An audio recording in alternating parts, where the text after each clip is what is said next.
Hello বন্ধুরা, চ্যানেলটা যদি ভালো লাগে তো অবশ্যই আমার চ্যানেলটাকে একটু সাবস্ক্রাইব করে দেবে। কেমন তো কালকে সারাদিন কী কী রান্না করছি দেখা হতো। শহরের বাড়ির মধ্যে কচু পাওয়া যায় না, তো 20 টাকা দিয়ে মুড়া কচু কিনে নিয়ে আসছি। তো ডাল বসিয়ে দিচ্ছি, ভিন্ডি দিয়ে দিচ্ছি।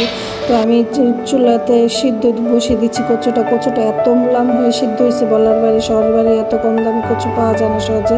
কচুটা খেতে খুবই টেস্ট হয়েছে। তো আমি ডিমের গুঁড়া করছি, অল্প করে ডাল রান্না করছি, সব কিছু অল্প অল্প রান্না করছি, কারণ মানুষ কম ছিল। এর জন্য আবার আমার খুব পায়ে ব্যথা হইতেছে, পায়ে লবণ গরম জল দিয়ে বসেছিলাম কতক্ষণ। আবার সকালে প্রচুর পরিমাণে ক্ষুধা পাইছে।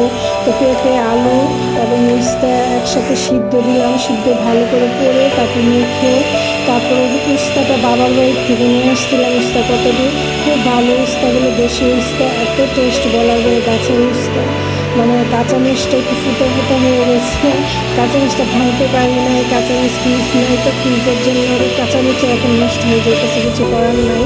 তো সরষের তেল দিয়ে গরম ভাতের সাথে এই সিদ্ধটা খেতে ভীষণ ভালো লাগে, মানে প্রচুর পরিমাণে ভালো লাগে। আমার কাছে ভীষণ ভালো লাগে। আর এটা খেলে অনেক কিছু রোগের থেকেও অনেক কিছু পাওয়া যায়, মানে খুব ভালো, শরীরের জন্য খুব হেলদি একটা খাবার। টাটা, ভালো থেকো তোমরা সবাই।